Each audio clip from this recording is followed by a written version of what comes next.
Hi ಎಲ್ಲರಿಗೂ. So ನಮ್ಮ BGS hospital ಪಕ್ಕದಲ್ಲಿ PFA ಅಂತ ಇದೆ. PFA ಅಂತಂದರೆ ಪೀಪಲ್ ಫಾರ್ ಅನಿಮಲ್ಸ್. ಕೇಳೋಕ್ಕೆ ಎಷ್ಟು ಚೆನ್ನಾಗಿದೆ, ಮನುಷ್ಯರು ಪ್ರಾಣಿಗಳಿಗೋಸ್ಕರ ಅಂತ. ಸೊ ಹಾವಿಗೆ ಬಹಳಷ್ಟು ಜನ ಹಾಲು ಕುಡಿಸ್ತಾರೆ, ಅದು ತಪ್ಪು ಅನ್ನೋದನ್ನ ಇಲ್ಲಿ ಬಂದು ಒಂದ್ಸಲ ಅರ್ಥ ಮಾಡ್ಕೊಳ್ಳಿ. ಏನಕ್ಕೆ ಅಂತಂದ್ರೆ ಹಾವಿಗೆ ಹಾಲು ಕುಡಿಸೋದ್ರಿಂದ ಅದಕ್ಕೆ ಅದರ ಹ್ಯಾಬಿಟೇಟ್ಗೆ ಬಹಳ ತೊಂದರೆ ಆಗುತ್ತೆ. ಈ ದಾರಿಲೆಲ್ಲ ಕೋತಿಗಳು ಸಿಕ್ಕಿದಾಗ ನೀವು ಖುಷಿಗೆ ನಿಮ್ಮ ಖುಷಿಗೆ ಏನೋ ಅದಕ್ಕೆ ಹೆಲ್ಪ್ ಮಾಡ್ತಿದ್ದೀವಿ ಅಂತಾನೋ ಏನೋ ಒಂದು ಮಜಾ ತಗೊಳ್ಳೋದಕ್ಕೋ ಏನಕ್ಕೋ ಅದಕ್ಕೆ ನೀವು ಕೊಡ್ತೀರಾ ತಿನ್ನಕ್ಕೆ ಅದು ಇದು ಅಂತ. ಅದು ನೀವು ಹೆಲ್ಪ್ ಮಾಡ್ತಿದ್ದೀವಿ, ಸಹಾಯ ಮಾಡ್ತಿದ್ದೀವಿ, ಮಜಾ ತಗೊಳ್ತಿದ್ದೀವಿ ಅಂತ ಅನ್ಕೋಬಹುದು. ಬಟ್ ಅದರಿಂದ ಕೋತಿಗಳಿಗೆ ತುಂಬಾ ತೊಂದರೆ ಆಗುತ್ತೆ. ಕೋತಿಗಳಿಗೆ ಮತ್ತೆ ಅದು ಪದೇ ಪದೇ ಬೇಕು ಅಂತ ಅನ್ಸುತ್ತೆ, ನೀವು ಪದೇ ಪದೇ ಕೊಡೋದಿಕ್ ಆಗೋದಿಲ್ಲ ಅಲ್ವಾ. ಸೊ ಕೋತಿಗಳಿಗೆ ಅದು ಕಾಡು ಪ್ರಾಣಿ, ಅದು ಕಾಡಲ್ಲಿ ಹೆಂಗಿರ್ಬೇಕೋ ಹಂಗೆ ಇರಕ್ ಬಿಟ್ಬಿಡ್ಬೇಕು. ಅದರಿಂದ ಏನಾಗುತ್ತೆ ಮತ್ತೆ ರಿಪೀಟೆಡ್ ಆಗಿ ಮತ್ತೆ ನಿಮ್ಮ ಹತ್ರ ಬರುತ್ತೆ, ನಿಮಗೆ ತೊಂದರೆ ಕೊಡಕ್ ಸ್ಟಾರ್ಟ್ ಮಾಡುತ್ತೆ.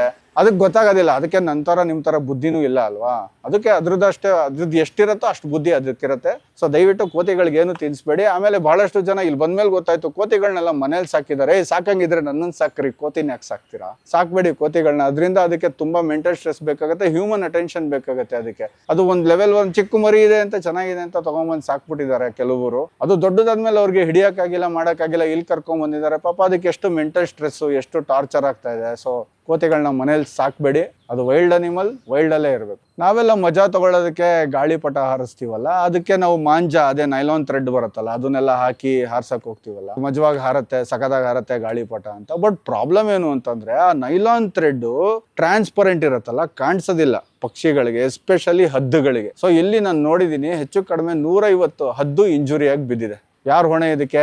ನಾವೇ ತಾನೆ. ಕಾಲ್ ಕಟ್ ಆಗಿದೆ, ವಿಂಗ್ಸ್ ಕಟ್ ಆಗಿದೆ, ಆ ಥರ ಎಲ್ಲ ಆಗಿದೆ ಹದ್ದುಗಳಿಗೆ. ಸೊ ದಯವಿಟ್ಟು ನೀವು ನೈಲಾನ್ ಥ್ರೆಡ್ ಮತ್ತೆ ಮಾಂಜಾ ಅಂತಾರಲ್ಲ ಅದನ್ನ ಯೂಸ್ ಮಾಡಬೇಡಿ, ಕಾಟನ್ ಥ್ರೆಡ್ ಅಂಥದ್ನ ಯೂಸ್ ಮಾಡಿ. ಜೊತೆಗೆ ಇಲ್ಲಿ ನಿಮ್ಗೆ ಏನಾದ್ರು ಖುಷಿ ಇತ್ತು ಅಂದ್ರೆ, ನಿಮ್ಗೆ ಏನಾದ್ರು ಮಾಡ್ಬೇಕು ಅಂತಂದ್ರೆ ಒಂದ್ಸಲ ಇಲ್ಲಿ ಬನ್ನಿ, ಒಂದ್ಸಲ ಇಲ್ಲೊಂದು ರೌಂಡ್ ಹೊಡಿರಿ. ಒಂದು ಸ್ವಲ್ಪ ಟೈಮಲ್ಲೇ ಮುಗ್ದೋಗತ್ತೆ ರೌಂಡು. ಅದನ್ನ ನೋಡಿದ್ಮೇಲೆ ನೀವು you can also even donate. So ಇಲ್ಲಿ ಯಾವ ತರ ಅಂದ್ರೆ ಒಂದ್ ದಿವಸಕ್ಕೆ ಡೊನೇಟ್ ಮಾಡ್ಬೋದು. ಆಮೇಲೆ ಕೆಲವೊಂದು ಅನಿಮಲ್ಸ್ ಇರುತ್ತೆ, ಅದನ್ನ ವೈಲ್ಡ್ಗೆ ಬಿಡಕ್ಕಾಗಲ್ಲ, ಆ ತರ ಸಿಚುಯೇಷನ್ ಅಲ್ಲಿ ಇರುತ್ತೆ. ಸೊ ಇಲ್ಲಿ ಒಂದು 4-5 ಕೋತಿ ನೋಡಿದೆ, ನನ್ನ ಹತ್ರ ಒಂದಷ್ಟು ಪಕ್ಷಿಗಳನ್ನ ನೋಡಿದೆ. ಅದ್ರದ್ದು ಅಡಾಪ್ಷನ್ ತಗೋಬಹುದು. ಅಡಾಪ್ಷನ್ ಅಂತಂದ್ರೆ ಇವರೇ ನೋಡ್ಕೊಳ್ತಾರೆ, ನೀವು ಅದ್ರದ್ದು ದುಡ್ಡು ಕೊಟ್ಬಿಟ್ಟು ಅದ್ರದ್ದು ಮೇಂಟೆನೆನ್ಸ್ ಚಾರ್ಜಸ್ ಅನ್ನೋ ಥರ ಅದನ್ನ ನೀವು ಅಡಾಪ್ಟ್ ಮಾಡಿ ಇಟ್ಕೋಬಹುದು. ಜೊತೆಗೆ ನೀವು ಎಲ್ಲಾದ್ರೂ ಈ ಹಾವುಗಳು, ಕೋತಿಗಳು ಅಥವಾ ಬೇರೆ ಯಾವ್ದಾದ್ರು ವೈಲ್ಡ್ ಅನಿಮಲ್ಸ್ ಅಂಥದ್ದನ್ನು ನಿಮ್ಗೆ ಏನಾದ್ರು ಕಾಣಿಸಿದ್ರೆ ದಯವಿಟ್ಟು ನೀವು ಏನು ಆಕ್ಷನ್ ತಗೋಬೇಡಿ.